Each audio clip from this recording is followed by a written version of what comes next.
क्या कभी आपके साथ भी ऐसा हुआ है कि जैसे ही आप भगवान का नाम लेने बैठो, कोई अनजान डर आपके मन में आकर खड़ा हो जाए?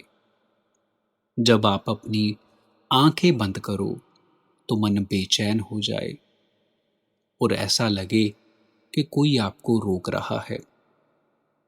प्यारी साथ संगत जी, आज की ये कहानी कोई कल्पना नहीं है, बल्कि एक गरीब सत्संगी महिला के अटूट विश्वास की सच्ची दास्तां है।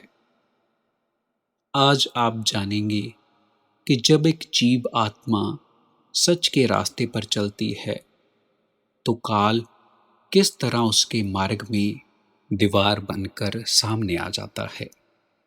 लेकिन जिसके सिर पर पूरन गुरु का हाथ हो, उसका काल बाल भी बांका नहीं कर सकता। इस वीडियो को बिना स्किप किए पूरा और ध्यान से सुनिएगा।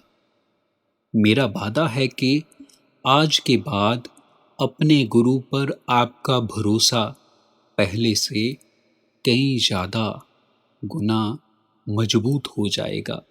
ये कहानी शुरू होती है एक ऐसी महिला से जिन्हें हाल ही में नामदान की बख्शिश हुई थी।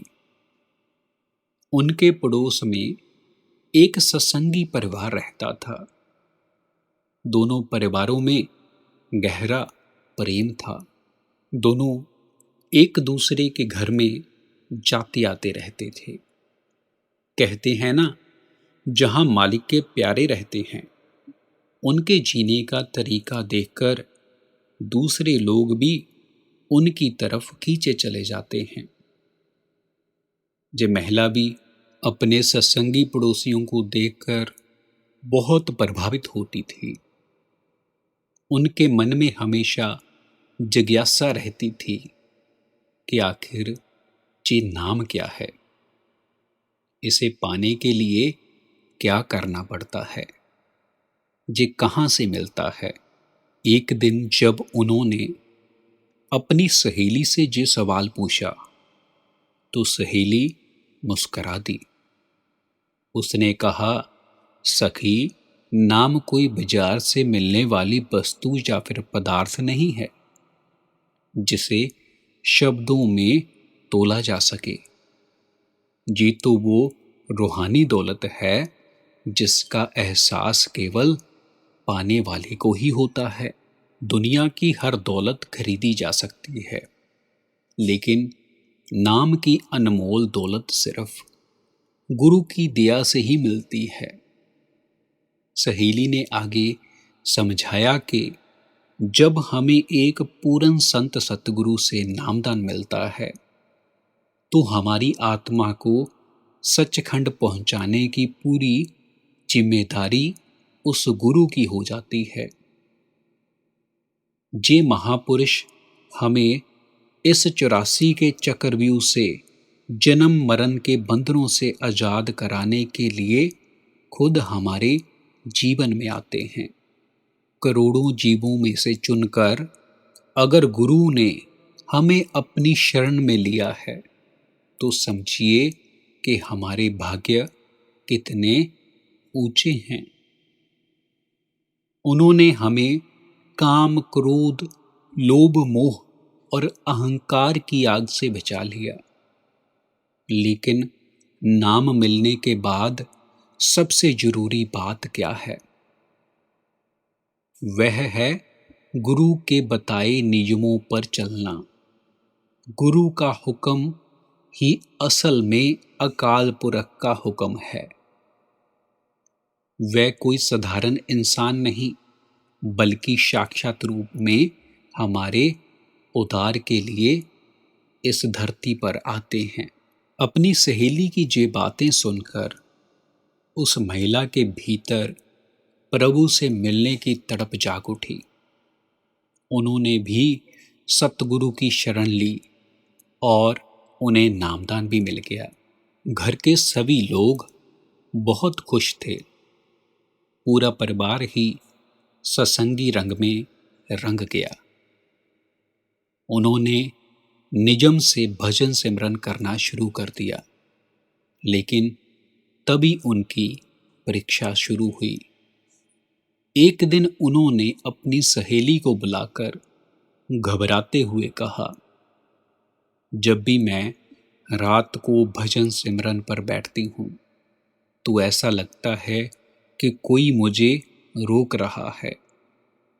भीतर से आवाज आती है कि मत बैठो, और जैसे ही आंखें बंद करती हूँ, सामने एक डरावना काला साया आकर खड़ा हो जाता है। मेरा मन घबराने लगता है और दिल करता है कि बस बैठ जाऊं। उनकी सहेली समझ गई। उसने मुस्कुराकर कहा कि डरो मत, ये रुकावट और किसी की नहीं बल्कि काल की है। जब तक हम बुराई के रास्ते पर होते हैं, काल शांत रहता है, लेकिन जैसे ही हम सही रास्ते पर कदम बढ़ाते हैं तो हमें डराने की कोशिश जरूर करता है। सहेली ने समझाया कि पहले हम काल के कैदी थे, उसकी माया के जाल में फंसे थे।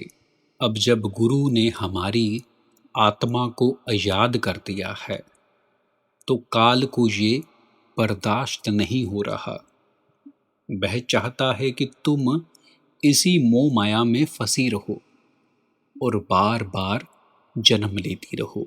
लेकिन याद रखो, जब तुम्हारी बागडोर एक पूरन संत के हाथों में है, जब गुरु ने हमारी जिम्मेदारी ली है, तो काल सिर्फ डरा सकता है, तुम्हारा कुछ बिगाड़ नहीं सकता। तुम्हारा काम सिर्फ भजन सिमरन करना है, बाकी सब अपने गुरु पर छोड़ दो। साध संगत जी, सोचिए कि हमारे कितने भाग ऊंचे हैं।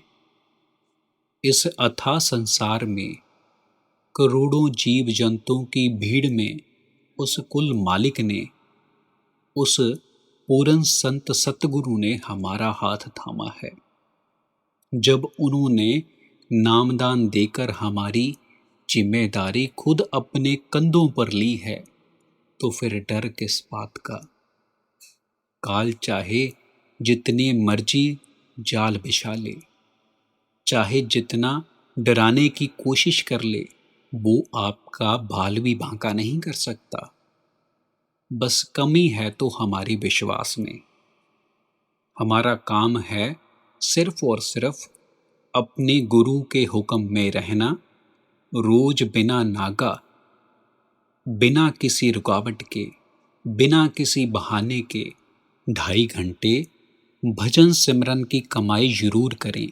जब आप प्रेम और तड़प से आंखें बंद कर कर बैठोगे तो वो घट घट बासी सतगुरु हर कदम पर हमारी संभाल करेगा, आपकी लाज रखेगा और एक दिन इस काल की नगरी से छुड़ाकर आपको आपके असली घर सचखंड जरूर पहुंचाएगा। प्यारी साध संगत जी, अगर आज की इस साखी ने आपके दिल को छुआ हो और आपके भीतर भी भजन सिमरन करने का नया संकल्प जागा हो, तो इस वीडियो को लाइक कर कर अपनी खुशी जरूर जाहिर करें।